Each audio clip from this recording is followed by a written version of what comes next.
Welcome to Confessions of an Entrepreneur, powered by RG. My name is Carl Swansbury, and I'm absolutely thrilled today to welcome Andy Preston onto my podcast.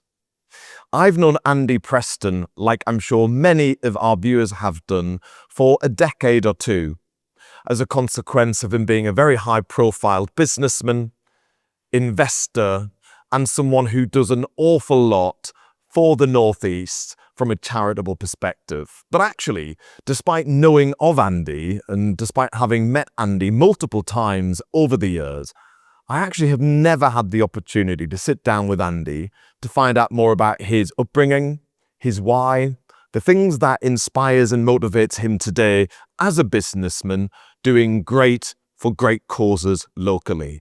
So I'm really looking forward to getting under the skin of Andy Preston, to finding out more about Andy and the things that are important to him.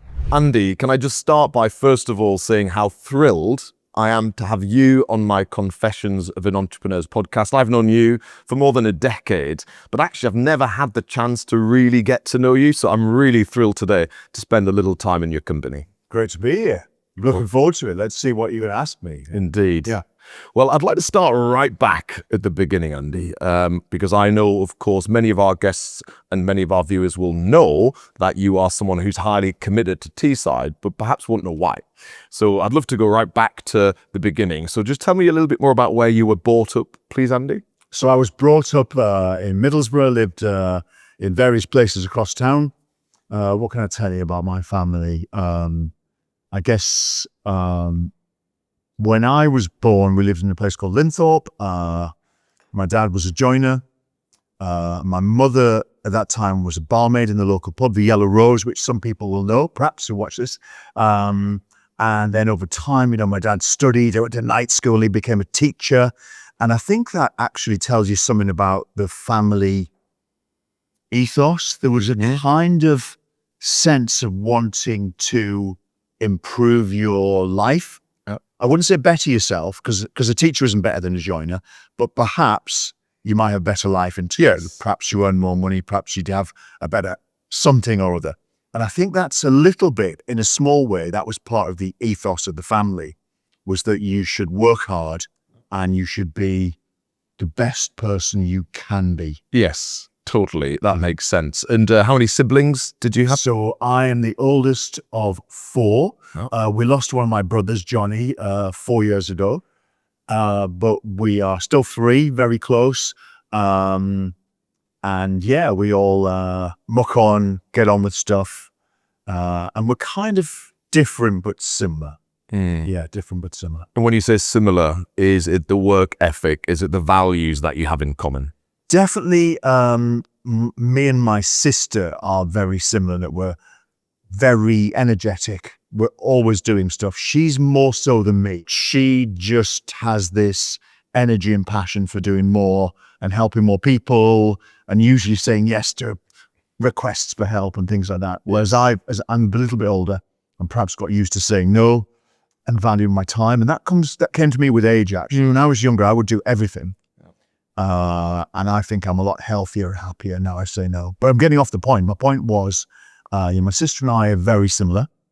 My brother, Chris, is similar but a bit different, a bit more laid back, a bit more level-headed, a bit more work-life balance. Okay. Chris and I have done business together, bits in property, little bits of investing. And we're similar but different. Chris is quite a lot younger. I was the oldest of four, and there's 8 years between me and Chris. Okay. So that's quite a lot. So when I'm like 15 and looking to start going to pubs and stuff, if I can, he was like 7. That's right. Yeah. So he's still a little kid, So we were very different age groups. He was almost, as a big brother, I was almost like an uncle or something, I guess. But now, the 8 years between us doesn't matter so much. No. And we're kind of the same age. Yeah, and of course you've got a big birthday next year, right? Which will talk a little about it. Well, I'm not saying anything. I said big birthday. It is a big birthday. I'm going to be 60 next year. Well, you said it, you see. And I was thinking about this. And you know what? For a long time, I was really scared of getting older. I remember a period when I was about 40, 41. I used to really fret about getting older. And at 40, 41, I used to think, oh my word, I'm I might be halfway through my life now. Mm. What's it amounted to? Have I done enough? Do I need to do more? What do I do? I'm panicking. And actually now I am completely happy. I'm fit. I'm strong. I am lively, and I feel fantastic. So as things stand today, I am not remotely scared of being 5 years or 10 years older. Not remotely. But there was a period in my life where I was a bit scared, and I'm not. I feel more energetic, more determined in some ways than I was when I was 40. Yes, and we'll definitely talk about some of the things you've pointed to there later in the podcast, Andy. But one direct question now. So as you say, you now don't feel anxious anymore about the fact that perhaps, you are becoming more mature in years. And we all acknowledge that, we only have limited time on this earth. What is it that has gave you that contentment? Why do you feel less anxious now? So I'm definitely not content. I am the least content person in the world. I'm always trying to do this or do that, and I'm always frustrated and getting anxious about things. I'm certainly not content. But what I was trying to explain was that I am not as worried, or I'm not worried about being 5 years or 10 years older, because I think I'm broadly as fit as I was when I was 40. I'm probably as brave. I'm a bit wiser, but I do probably as much. So I'm not scared of being a bit older, which I think I was when I was 40. Yes. Does that make sense? It does make sense. Yeah. It does. Yeah. I'm not content. I'm just not as worried about getting older. And I'd love to understand why you seem to view the word contentment negatively. And by that I mean, I used the word content there, Andy, and you were very quick and totally respectfully to dismiss the fact that you are content. What is wrong with being content? Yeah, there's nothing. It's great to be content. And do you know what? If someone is happy with their lot, Yes.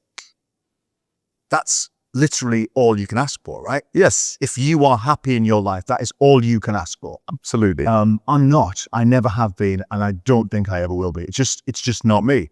I've had some failures in my life. I had some successes, and some of the success has been material. And to some people, some of the material successes are significant.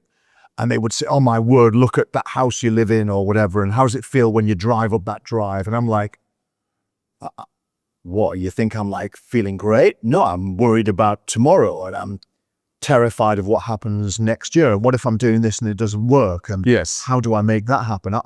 I never, ever, I strive for things, and if I get them, I don't celebrate. I'm thinking, okay, fine. What's next? Yes. What's next? Interesting. So that's actually probably means I'll never be content.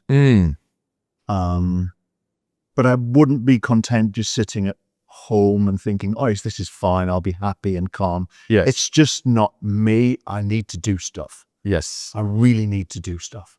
That makes total sense. And we'll definitely come back to this a little later. Because one of my mentors from the past actually spent a lot of time trying to get me to appreciate the difference between being inspired and being content. And the two things are different. So I'm continually inspired. I always have to be doing something that takes me out of my comfort zone, but I'm also incredibly content. Yeah. So it's quite an interesting That's great. conundrum, is that? That's interesting. Yeah. Indeed. So, of course, you were saying that it was yourself, along with your 3 siblings, who were brought up by a very hardworking family. Just tell me a bit more now about your education and the choices you made, please, Andy, if you don't mind. So I went to, the nearest Catholic schools, and I didn't like school. Most people look back, or many look back and say how it was great. I didn't like it. And I don't look back and think, oh, actually, it was great. Right. I didn't like it at all. Why is that, do you think? I never felt happy. Exactly why I never felt happy, I'm not certain. It might be because I don't like being part of a group that is kind of told what to do. Right, okay. I just don't. I just rail against that. I have an issue with conforming. And that sounds terrible, doesn't it? But I just do. I'm just made that way. Yes. When I go on a building site and they say you have to put a high vis on, if they literally force me to, I will. But as soon as they're not looking, I take it off. I can't bring myself to wear a lanyard. I can't do. I can't do what's expected. Yes. Okay. The only things I can do, the only things I've done really well in my life, are when I do the unexpected. Yes. So someone was talking the other day about politics and about politicians, and it was actually talking about Rishi Sunak, who I think is a great person, and I think a really intelligent man who wants to do the right thing. And I'm saying that Rishi Sunak is a perfect head boy material for a school. And I believe he was head boy. He was indeed. And he's perfect because Rishi Sunak will always do the right thing according to what that organization believes is the right thing. He will do what's exactly what's expected and predicted. And I'm the opposite. Like in the school, I wasn't the kid who set fire at the science block, but I was naughty, and I was rebellious, and I was a bit, which is partly because I now know I have ADHD, which makes me very restless and hard to manage. And talking of ADHD, I've forgotten what the question was. So we were talking about why perhaps you didn't love school. So I didn't enjoy it. I don't like being told what to do, unless the person's an expert. So if I go to the doctors, I want a doctor who's really telling me what to do. If the doctor's certain, I don't want them to say, oh, you might want to think about, I want the doctor to say, listen, do X, Y, Z, or this will happen. I want it to be black and white. If I don't perceive someone as an expert, I don't feel comfortable following and joining in. I like being part of a gang, but on my own terms. Yes. Which is quite interesting, and sorry to interrupt you, Andy, but perhaps that's something that a lot of politicians get wrong. And by that I mean, I don't think many politicians now are seen as experts, which is why people don't follow. Yeah. So actually there's a lot in what you said there around why people do not follow politicians.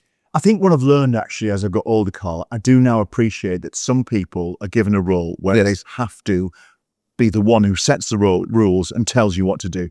Yes. And that person has to be defined. Yep. And if you want to be part of the group, you have to follow it. And sometimes for your own safety, you have to follow it. And I've reconciled that in my head. So I do follow now in that situation, but I naturally just don't. I've never had a hero. I've never had posters on my wall of someone. I've just never really been someone that naturally falls in behind another. Yes. Interesting. It is interesting. And I think sometimes that's been to my benefit, sometimes to my detriment. When has it been to your detriment? I think at school. I think in various situations in my life, I've perhaps not been offered things that I was probably very capable of doing, because I wasn't the kind of person they could rely on to follow the letter of their law. Right, yes. I might have the same objective. Yes. And I think people can see that in me very well. There was someone recently I wanted to hear, and I was talking to them. It was a political situation. No, I won't say. I won't talk about that. But I'm not a maverick, but I think that some people can see that I'm not head boy material. Yes. And I never will be. No. Yeah. And you know what? I think there's something really, really inspiring and also endearing in just being able to acknowledge that. Yeah. It demonstrates huge self-awareness on your part. Yeah. And like you, I would never be good head boy material because I do the right thing, but I won't be told to do something if I don't think it's the right thing to do. Absolutely. So sometimes process and procedure isn't there to help one win. It's there to slow folk down. Sure. And I suspect you and I will be to make it manageable. Absolutely. Yeah, totally. Totally. So obviously you left school and were elated by the sounds of it. So what came next for you as a young boy finding his feet in this big, bad world? So in this big, bad world, I left school in 1982. I was 15, coming up 16. Almost no qualifications. Wasn't good at school at all. I joined the Air Force. There were no jobs around. There's a big industrial recession then. And it hit places like the Northeast really hard. And big employers like, I don't know, shipbuilders and steelworks that would have employed 5 years earlier, hundreds or even thousands of people a year as apprentices, gone. It went overnight. As a 16-year-old, you don't take it that seriously. But I think looking back, it was very grim. I joined the Air Force, did that. I had a lot of fun. Did sport, did some incredible things. again, had some personal issues falling in and following, but the rules were strict. I managed to do it, but it wasn't for me. But it was a great way of getting me. I needed to get out of my environment, and I needed to be the person that I wanted to be. See, when you're at school, you are under pressure all the time. You're trying to impress some people and I don't know, perhaps be seen to be tough on other people. It's a pressure cooker. Yeah, it is. Trying to save face, win favor, and I didn't like that. I really didn't like that, and that shapes your personality into something that gets through it. If that makes sense. It does. So for me, getting away from all of that, I could become the person that I wanted to be. And how do you think you could achieve that, though, by joining the RAF? Because, of course, in that environment, there's lots of stakeholders. Of course, you are trying to impress, otherwise you're out. So talk to me how you felt that change. History did that to me, but it was getting away from that environment of school and hanging out with my school friends and being known by everyone. Because people make assumptions about you and expect you to behave a certain way. Based on association. You had to. The reason you may have behaved that way was because of them. Yes. Not blaming them, but what I'm saying is you fitted in with the crowd. Yes, understand. And so it's really healthy to get away and find out who you are, what do you want to do. And that's what I did. And I decided that I wanted to do something big. Didn't know what. I wanted to make money. I don't know, do exciting things. Yes. So I thought, right, the simplest way, this was the 80s, right?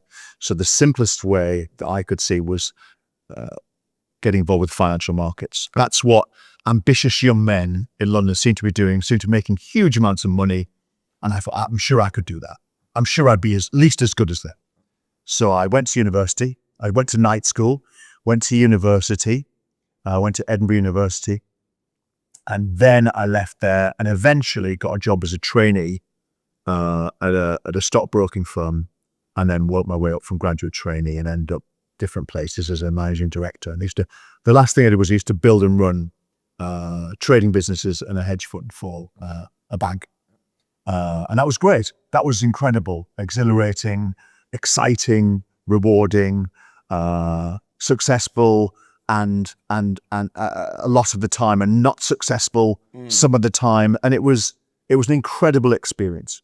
Incredible. And you've just summarized there in sort of 30 seconds, Andy, a decade plus of your life. So just two quick questions.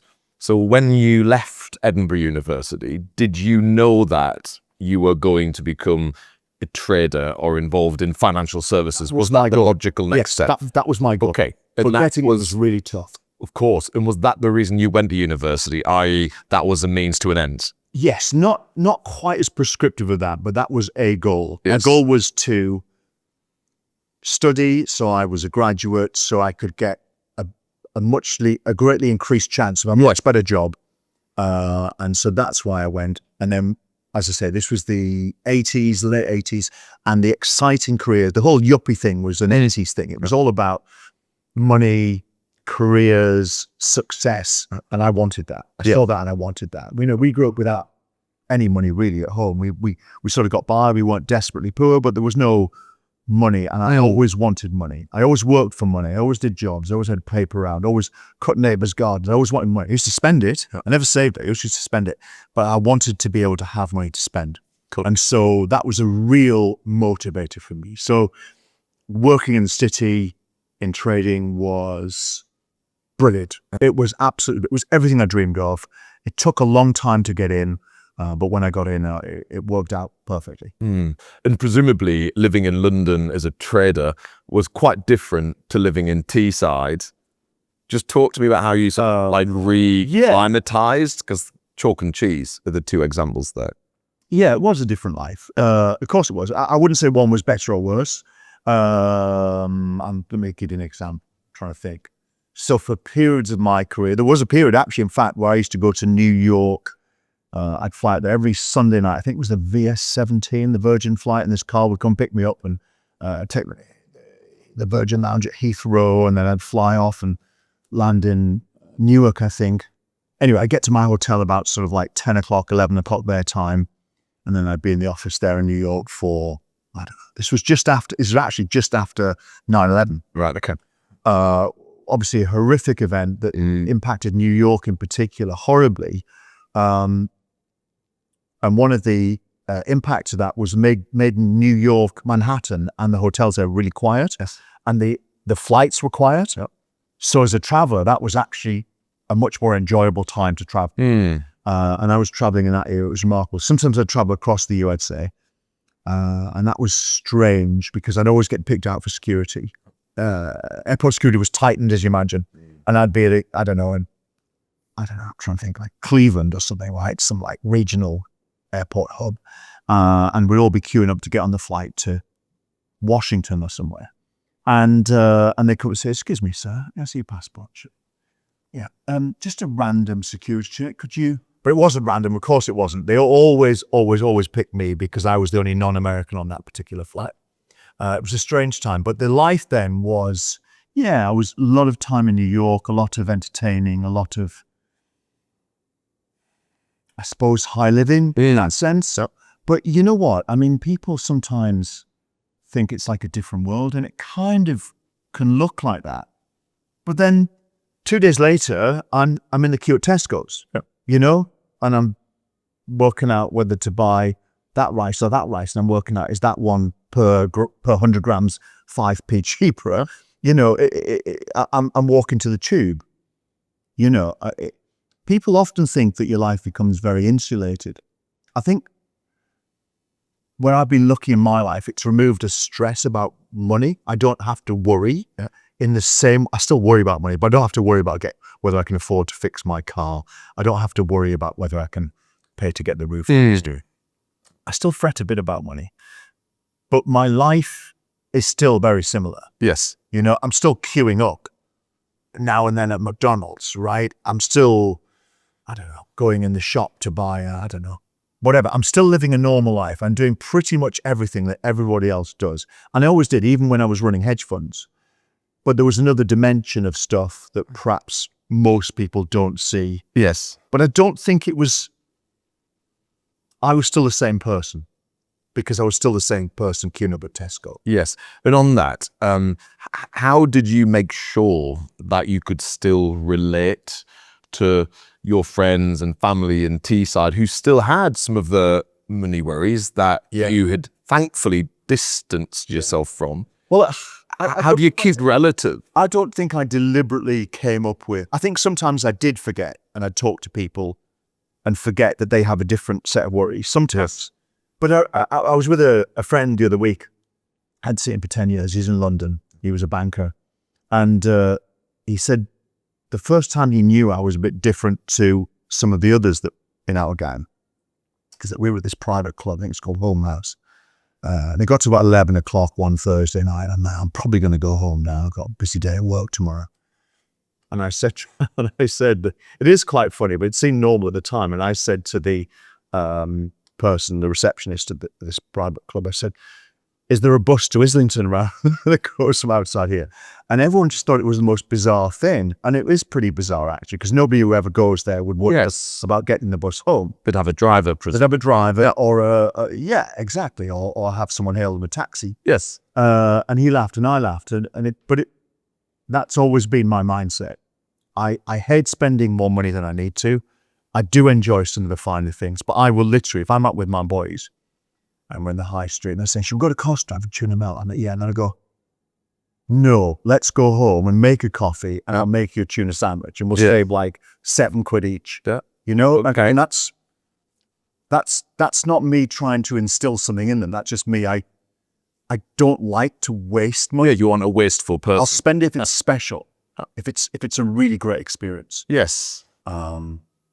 Does that answer the question? It does. It does. It absolutely does. Yeah. And I think not being wasteful definitely will be as a consequence of, as a young boy, you appreciating how hard your parents were working to give you the simple things in life. So I suspect that stayed through. I don't know where it comes from. I don't know. Maybe I'm just tight. I don't know. I'm pretty careful with money. Yes. Yeah, I'm pretty careful with money. Yeah, I do enjoy good things. If you count the pennies, the pounds look after themselves, right? Somewhat, yeah, I think so. Yeah. I think so. Okay. So is it safe for me to assume, Andy, that when you were working a full-on life as a hedge fund, you were focused fully on capitalism? Is that right? Were you at that stage fully focused on creating financial independence? Is that what motivated? Yeah, I was focused on trying to get paid a lot of money. Yes. So that was my mission. I was in that zone. I wanted to earn as much as I possibly could, as quickly as possible. Yes. And that meant that I was trying to make as much money for the business, because I got a share of that. Sure. So I was completely and utterly 100% focused on that. Yeah. And did there become a time where you realized that perhaps you were having to sacrifice things that were important to you in pursuit of this financial independence? No, so you were, well, often people who've achieved a lot professionally talk about not seeing their family, their friends, not doing the things that they enjoy, because of course they're putting 24 hours a day into their career. Did you ever feel? Yeah, look, I've had niggles from family over the years. Yes. My wife in particular, that you're never present. Yeah. You're on his phone. We've gone to, I don't know, Safari, and you're on the phone and all of this stuff. I think that's just who I am. And it may be a symptom of my ADHD that I can be with someone and doing stuff, but I'm frequently, my mind's racing to other things too. Right. Okay. But to make real sacrifices professionally, it was a pleasure and a privilege to get the chance to do that. Yes. Yeah. Well, that's a mindset. I worked long hours. Yes. But it was a pleasure and privilege. But that is a mindset thing, isn't it, right? So you chose to see it as a pleasure and a privilege versus a chore and hard work. Yeah. And that is a choice. And I speak a lot about mindset because it's fascinating. You can give one person a set of circumstances and they can only rise to the occasion because it's an opportunity. You can give that same set of circumstances to somebody else and it's a chore, it's a burden, it's frustrating. Yeah. And the only difference is mindset each time. So I suppose the respect you chose to see that is a real huge opportunity for Andy. Yeah. Yeah. Okay, got it. Thank you. So tell me what it was that therefore started to encourage you to think about a change in direction. So when I was involved running hedge funds, a guy approached me, a very wealthy, flamboyant financier, this sort of French guy, very, how would I describe him without telling you who he is? I mean, people on podcasts probably wouldn't know who he is, but they Google him and lots of stuff would come up. But a really flamboyant character. The first time I met him, he came to our office because he was thinking of investing in the hedge fund. Right. This was probably about 2002, 2003. Yeah. No one was allowed to smoke in offices then, right? No one. Anywhere in office. And he came in, and this guy was incredibly charismatic, sort of playboy type guy with hair swept back, French. Sat in the office and we're talking, and he gets this packet of Marlboro. He sort of looks at me, and he taps the cigarette, puts it out, lights it, blows the smoke out, and then just carried on. And he did it so brazenly, and because I wanted him to put some money in, That's right. I wanted some from him, I thought, I didn't feel like I could or should say something. Interestingly, looking back 20 odd years later, I think perhaps it was a test. Perhaps he was waiting to see whether I was the kind of guy to say, put that out, you bastard. How dare you? But I wanted something from him, and he did it with such bizarre confidence, and he was a bizarrely confident man. And I could tell you all kinds of interesting things about him. No, I think I've got a sort of flavor for who he is, for sure. Right. Anyway, anyway, to answer your question, this flamboyant financier approached me sometime later, or got someone else to do on his behalf, and asked if I wanted to become a patron of a charity. And this charity was a philanthropic group. And it approached people that were earning lots of money and asked them to give an amount of money each year for 3 years, a minimum of 3 years. It was a minimum of £10,000. People typically gave more. I mean, some people would get $1 million. Yes. I don't know, varying amounts. That was the absolute minimum.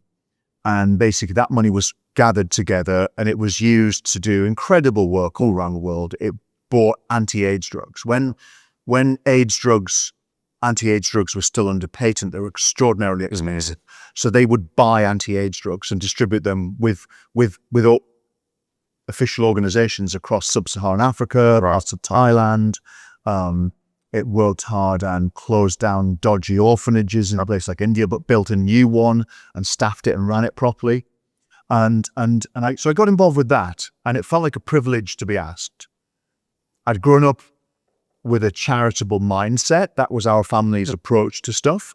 But suddenly being asked to write a big check, even though I had the money, it was something I'd never seen or thought about. Yeah. So I did, and it felt great. And I got involved with this group, and it felt really great. And they said to me when I joined, do you want publicity from this? And I thought, well, I suppose selfishly, perhaps I do, actually. I'd like people to know that I'm part of this gang, that I'm part of this group that does good stuff. But I was brought up never to talk about money that you give. Right. So I explained, you know what, I'm not sure it's the right thing because I don't think it's right to publicize that you're giving money. And they said, well, actually, the thing is, if we can tell people that you've given money, then people might be more inspired or shamed into giving money too. Yes. So I said, okay, let's do it. So that was the business model. It went to people who had money, and it broadcast the fact they'd given. And I also said that when I came back up north, I'd do something similar, Carl. Right. So I did. So I formed a charity with I gave it a long name called the Middlesbrough Teesside Philanthropic Foundation. And I went to 40 odd businesses in 2010 or something. And I basically said, oh, well then, you're doing okay. Will you put some money in this pot?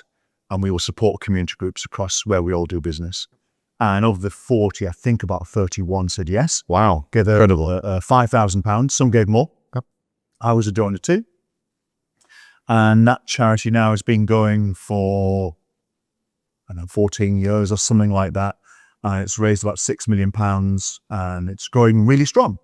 So that's great. That's incredible. I mean, just to pause, that is incredible. Yeah. And of course, that £6 million has been invested and deployed in Teesside, right? Yeah, it raised the money into Teesside. Which is incredible, Andy. So congratulations. It's created apprenticeships. It's done incredible things with sports groups, looked after kids. It's great. Yeah, the number of lives that charity has transformed is just incredible. So congratulations. Thank you. No, that's great.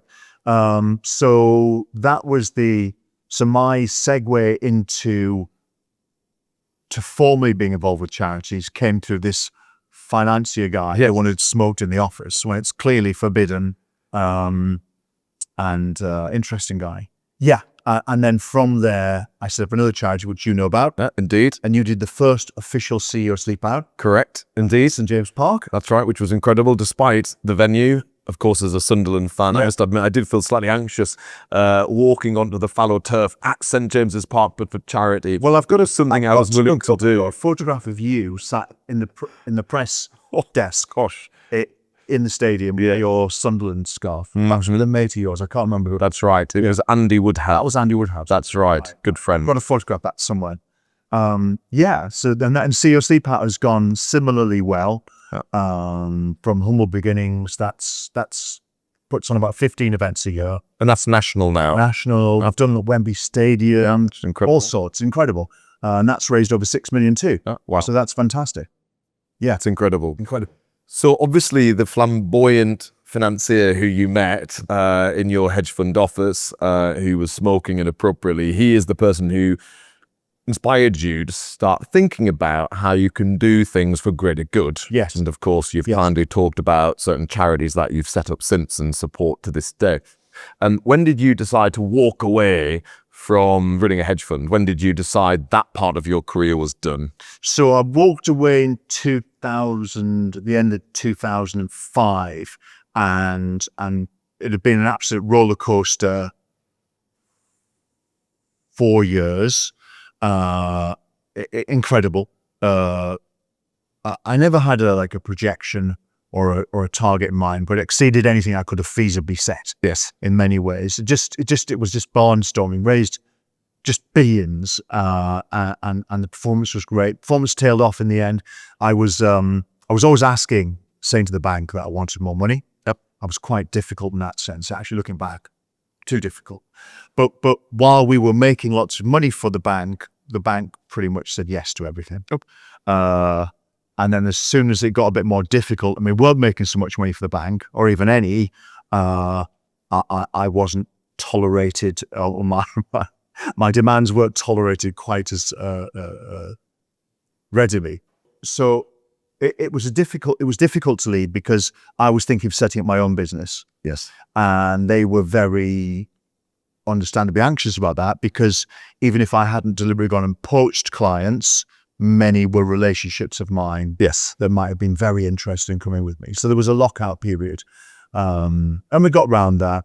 And I did start a business with a friend doing similar stuff in 2000 and end of 2000? Must have been 2000s, end of 2006.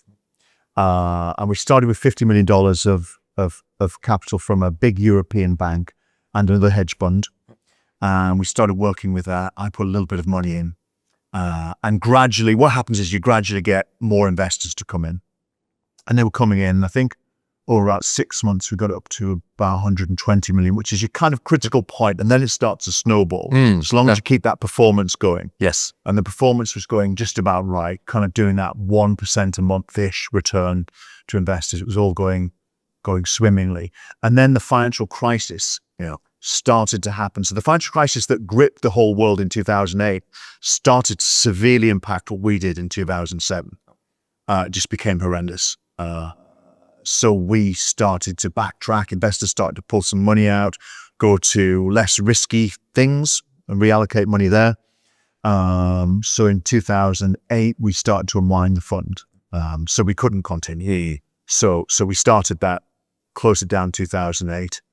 By that time, my wife had been living up north for several years. Right. Okay. And I was moving between London and North Yorkshire. So that was the time I thought, you know what, let's ditch that. So I ditched it in 2005 with a plan that I might come back and do something on my own. Mm-hmm. And then started on my own with a friend, and it's going actually well. Everything's going exactly as we would predict. And then the financial crisis started to unfold 2007 and made what we did really impossible to. Yes. So in 2008, as you say, you decided that perhaps, it was the right time to pause professionally. Mm-hmm. You wound up your own hedge fund and returned to the Northeast to be with family. Mm-hmm. Okay. So at that time, did you have in your mind clarity as to what you wanted to do next? Was there a plan in mind? Or actually, did you say, you know what, I'm just going to pause, spend some time with family and see what lands? Yeah, I didn't have a plan. I almost never have like a firm plan. I've never had a life plan. I've had things that I want that. I want to do that. But I've never been one of these people that said, age 23, I do this and this is how I do it. I've never had it written down. I've never had that.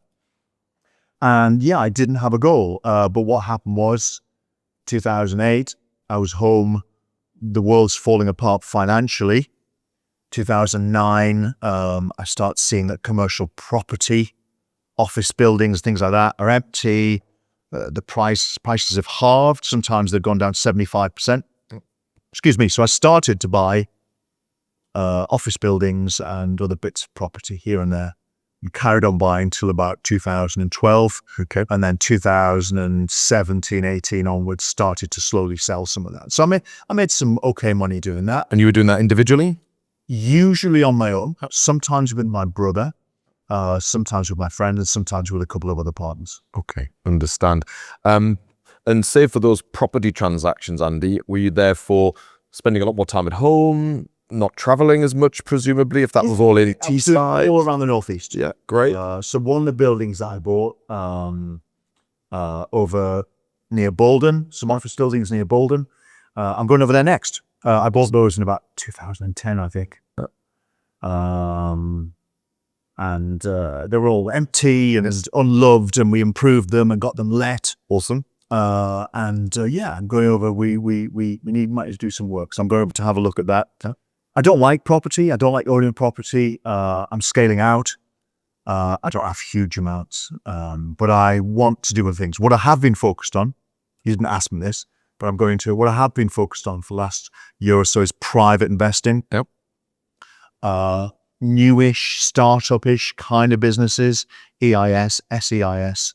I've done quite a lot of that and plan to do some more of that over the next 2 years. Where you will be investing in high growth, small businesses. Largely software related. Understand. And when you were investing, Andy, obviously you were investing for a financial return, naturally. Are you providing your expertise, your input, your time as well to help these businesses scale? Or is it more as an investor? Some groups have suggested they might want me to help, but I'm not sure I could add any value to them at all. So this is a financial investment. This is a pure financial investment. I'm looking for, if I make 50 investments, I would expect that 40 over 5 to 10 years, 40 go bust, a few break even, and a handful do well, and one of them does really well. That's right, one unicorn. And then I'll average a 15% return annualized on the whole lot. Yes. And why are you doing that now? Why am I doing that? I'm doing it because I think actually it's a better way for me to make money. I think it's simpler, it's cleaner, there's less to worry about. I get updates and there are some tax incentives to do it. The government is desperate for more people to invest in private businesses. The record in the UK is actually pretty good. Outside of the USA and China, for tech investing, the UK is the third biggest place in the world. But we need more. We need more people investing. We need more businesses started. And I love being part of that. But I'm doing it to make money. And so far, and I've been doing it for 10 years, so far, yeah, I've made money, but most go bust.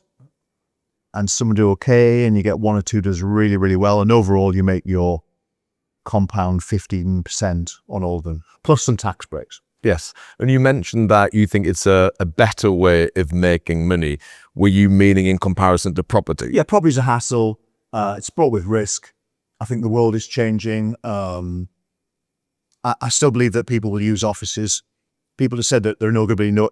In the middle of the COVID pandemic, people thought that offices were over, and I never believed a word of it. I always thought people will go back to the office. Offices will exist, but they'll exist in a different ways. There'll be less demand, in my opinion, than there was pre-pandemic. But I think that we're likely to see over 20, 30 years the beginning of population decline. I think that less demand for property.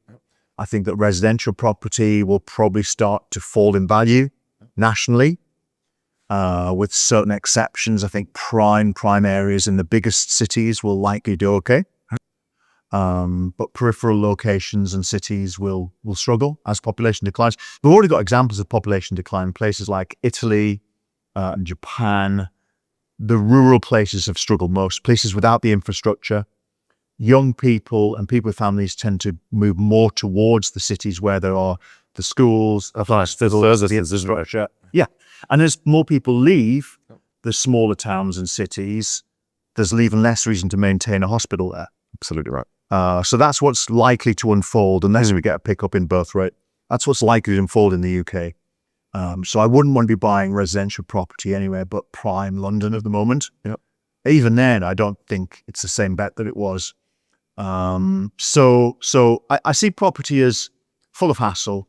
Returns are okay long-term in the past, but looking forward, I would say property is infinitely more uncertain and unlikely to produce great returns. So I'm going into other things. Well, it's a fascinating analysis, Andy, to hear. And whilst a lot of viewers might still believe residential and commercial property are good investments, actually for the reasons you've highlighted, and of course, the tax changes coming down the track, that's just continually proving to be less the case, isn't it? Yeah. I mean, now in the Northeast, residential property yields are 10%. Yeah. And I think only going one way. So I do think it's a good question you pose. See, people think property is great, but you don't really make money as a buy-to-let landlord, from what I can see, anymore, right? Once you have maintained a property, it's empty sometimes, then you pay your tax. You don't make any money. But people have kept doing it because in recent years, prices have gone up. That's right. Once that stops, which has now in many places, and once it starts to reverse, the landlords, some will want to get out and some will be forced to get out by their lenders. And forgive me if this is too pessimistic, but I wouldn't be investing in residential property right now. It's probably fine for 5 to 10 years. But once population declines... Yes, you're talking longer term, aren't you, Andy? Yes. Longer term. So Andy, obviously we've talked there about your assessment of the property sector when it comes to returns longer term. And you've explained that you're now looking to invest in more businesses to try and not only benefit from the tax incentives, but also to generate material capital return as some of these businesses scale and succeed. Whilst you won't be looking to be actively involved in the businesses you're investing in, what is it you look for when deciding whether to invest? Okay. So I've invested in lots so far, and I think that instead of me choosing them, I would have been as good throwing darts in a board. Yeah, I think that the overall return I've got from investing in, say, 50 businesses has been about what a random person. I think that picking businesses is incredibly, incredibly difficult. It's like hiring people. Hiring people is incredibly difficult. The people that interview well often turn out to be fantasists, nutcases, or just inept. And the people who interview badly often later on turn out to be really good. They're just not good at being interviewed, right? And it's the same with businesses. So you can get great presentations, you can have great ideas. Just doesn't work. Yes. And you can have stuff where you think, well, that seems a bit far-fetched. I'm not sure about that guy. I'm not sure how he gets on with the other person. And then it flies. So what I seek to do is just get someone else to do it. And what I do is I work with businesses that get approached by lots of companies for money. So there are venture capital companies in London who get many hundreds of companies approaching them for lust for it. And they're scrutinizing them all the time. But they're also monitoring them. And they know who's doing well. They know who's progressing. Some of them they've invested in a year previously. Yes. And the company's doing really well. And to get to the next level of growth, it needs a bit more money. So sometimes they're saying, well, we'll give you some more, but we want these 6 investors to put some money into. So I want to join in with that expertise. I don't believe that I'm good, and I don't even believe that any individual at arm's length is very good at picking winners. So most of the businesses, Andy, you will invest in as part of a larger fund round. Yes. Yeah, absolutely. Got it. And you'll be leveraging the expertise and the knowledge of the VC who's perhaps instructing third-party diligence that you can leverage off. And often they've monitored these companies for years. They might have made a small investment 2 years ago and followed them all the way through. They know the journey they're on. But even still, I'm not expecting to make 30% a year on all of my investments. I'm expecting across all of them, and many will go bust, to make 15% a year. Plus tax breaks. Yes. And the downside is, that sounds great. The downside is your money's locked up for 8 to 10 years. Yes. That's the problem. So I could talk to you for hours, but sadly we don't have hours, only 1 hour today, Andy. So I've got 2 questions, if I may. Okay. So at the beginning of the podcast, we talked about the word contentment, and you sort of were quite quick in saying that you aren't content and have never been content. Tell me, what is it now that makes you feel at ease or makes you feel good, accepting one is not content? But when do you feel at your best? When do you feel good? You know what? I'm not a very religious person. Sometimes I pray, right? So sometimes I will get up and I've got a little routine, and I'll I guess I clean my teeth first thing. I do some press ups. I take my vitamins, strong multivitamin. I'll sometimes then pray. And then sometimes I've got to do a really quick walk, like literally 14 minutes, 1.3 miles. I do that to get my heart going. And then I'll come back and do a tiny bit of meditation. Wow. And is that every day? I try to every day, but I often can't. Yes. But I try to. If I do that, when I've done that, I feel good. I wouldn't say all of the restlessness has gone, and I wouldn't say my drive has gone. But I've got inner strength. Yes.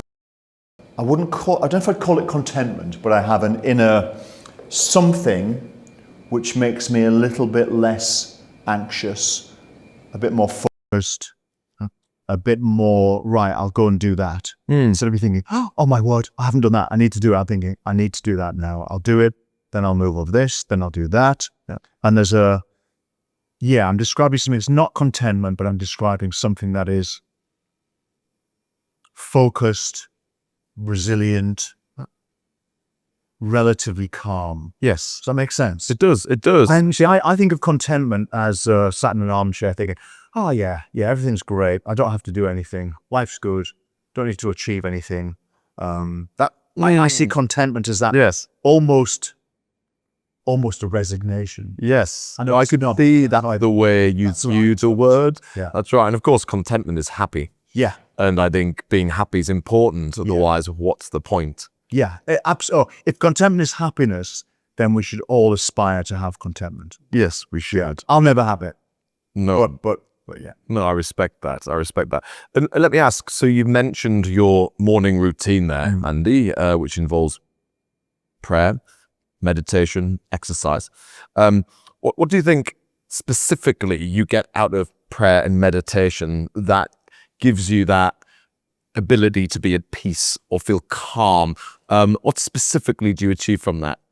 I think there's something I think everybody has an ego, and I think our egos at times can mean that we think mainly about ourselves. And I think that's quite normal, and it might be quite healthy. I think most people think about themselves and their lot most of the time. But I think that some meditation, some prayer, even going to church, I went to my local church and I walked outside and chatted with a neighbor, a farmer, and he's not a very religious guy, but he likes to go to church. And he said he likes to go to church because being in this building that's 400 years old, with the gravestones outside, where his father went and where he'll be buried, gives him a sense that there's something much bigger and much more permanent. Yep. And I think that in a different way, but it's similar in some ways, meditation and prayer can take away that self-absorption, that focus on me and my life, me and my worries, to think about bigger things, bigger situation. Yes. The fact you're a tourist here, you come and go. Yes. Your time is fleeting. That's right. And that's what I get from it. Yes. I think that's really interesting because, as you say, everything's relative. And I think that if you've had a tough day in the office or an argument with your wife, or the kids haven't done, what they needed to do before going to school, you can be at that moment highly frustrated, very angry, and actually you can be quite irrational. Yeah. Because of course, in relative terms, none of that matters. No. And of course, when you are in a graveyard looking at thousands of headstones of people who've died, and you're going to be in the ground at some point in the future, if that doesn't level you, nothing does. Absolutely right. So I can see why that is a very humbling, very controlled way of actually giving you a punch in the face and reminding you of how relative your life is. There's a funny line from a film actually about capitalism, and graveyards and death and whatever else. And Danny DeVito, who I think is one of the best actors, Legendary. Legendary, Absolutely. He plays this corporate raider, and he's basically trying to buy this steelworks out in Pittsburgh or somewhere, owned by the same family forever, and he's going to buy it and break it up and close it down and raid the pension fund. But he's saying he isn't, but they know he is, and they're trying to save it and fight him off. He's like, why are you doing this? Why do you want to do this? You've got enough money. He said, well, that's the game. What's the game? The game is capitalism. And what's the rules of the game? He goes, it's simple. Whoever dies with the most money wins. And that's like what you need to remember, right? Whoever dies with the most money doesn't win. It's probably whoever dies with the least money. That's right. You might have acquired it and give it away. Whoever dies with more, and that's how most people are heading, I think, very often, isn't it? Yep. Trying to die with as much money as possible. I think that's right. I think that's right. And I'll not get into politics, nor will I get into my views on taxation. But for sure, I think the only thing that's encouraging people now to perhaps think about whether dying with a significant amount of wealth is the right thing is taxation and IHT and business property relief, because actually now perhaps the right thing to do is to give it away. Yeah. But again, that's my own approach and view on the same subject. Andy, my last question for today is a very personal one. Obviously, you talked right at the beginning of the podcast about losing your brother recently, which of course is devastating. What is the one thing that you would love to be able to do with him that you didn't get the chance to do before he passed? Gosh, really hard not to be really emotional here. So I'm going to try hard not to be too emotional. I would say that I would want him to know that he was supported. My brother Johnny, it was 4 years ago now, and he was in some ways a very troubled soul, and he had a tough time for many years, and the family were very supportive in their own way, but I don't think he felt very supported, and I think at times the tensions between himself and or the members of the family or the whole family meant that he'd be isolated, and he had a tough time, a tough life. Trying hard not to be too emotional, but I'm full of regret for not doing more, for not giving more of a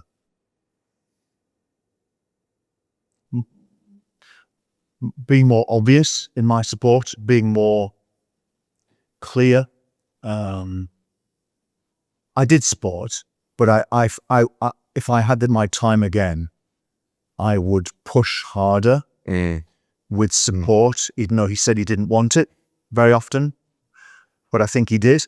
Yes. And I think that sometimes it was easier for me to accept the fact that he said, I don't want it, and not get involved. Yeah. Because I wanted a simple life myself. I think I've offered, but I knew sometimes that he did want it. And I regret that. I really regret that. No, I respect that. And of course, it's devastating news. I think the point you've made, though, which is something that is important to me, and I'm sure many of our viewers, is, there will be people who are troubled. There are people who need help. And some of those people know they need help, but are perhaps too proud to seek it. Yeah. Some of those people don't know they need help, but it's quite self-evident they do. Yeah. And I think as humans, we all absolutely owe it to other people to support them and to ask questions and to be there and to just be approachable, because sometimes all it is a conversation. Sometimes all it is a coffee or a beer. Yeah. Point being, I think we can all do more to be there for people who need help. Though, Carl, you know what? Because there are different personalities. So there are some people, and every time they get a bit disappointed or frustrated, they put it on Facebook. And, That's right.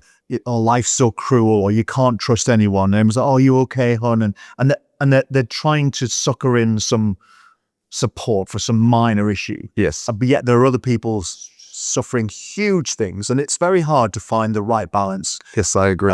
Tell people to seek support and help, because some people use that as a some people are sympathy junkies. That's right. And they use that as a platform. It's very difficult. And I sometimes think that our approach to mental health and support for mental health, which is probably overall brilliant, I think it causes lots of trouble as well.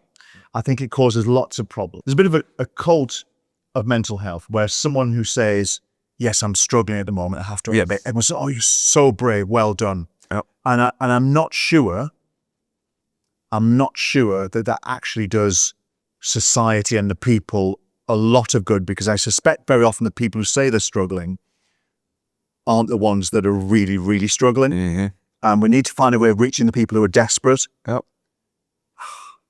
I'm not being very articulate here. No, you are. What I'm trying to say is that it seems to me that our increased awareness of mental health and our increased and rightful desire to help people with mental health challenges might be making the overall mental health picture worse. That's what I'm trying to say. Yes, and I agree with you. I think that now it seems highly common that people talk about mental health and their troubles with mental health. And of course, I'm not saying for a moment that the said individual may not have depression, may not have negative thoughts, may not be struggling. But whether that's mental health or Yes. them choosing to see the negative is different. Yeah, absolutely. And as you say, Andy, I'm afraid that some people who talk about their daily struggle are seeking sympathy, Yes. want someone to make their life easier for them. Yeah. And sometimes the people who are struggling struggle alone in silence. So I think you're right. You cannot judge And the every book people by a that cover. aren't struggling very much, but like to share the fact that they're feeling a bit down, Yes. the more attention they get, Yes. the more it becomes their identity. That's right. And it can make it much worse. It can. Much worse. It can. Look, mental health problems are real. There are people with real challenges, but sometimes I think that focusing on it really hard can do more harm than good. And what we all need to do is seek help if we're desperate, but be busy. Go to work, take exercise, meet with people where you can. That's the way to live a happier life. I agree. Andy, it has been an absolute pleasure to have you on my podcast. And can I perhaps be the first person to wish you and your family a very Merry Christmas? It's been an absolute pleasure having Andy Preston on my Confessions of an Entrepreneur podcast today. It was really interesting to hear more about Andy's upbringing here in the Northeast, and of course understanding that as someone who never seems to fit with conformity and never likes to work within boundaries, school, of course, understandably wasn't for him. Leaving school without any qualification, Andy quickly found himself joining the RAF, which is perhaps where he learned that sometimes structure, discipline, and working within boundaries is actually for your own benefit.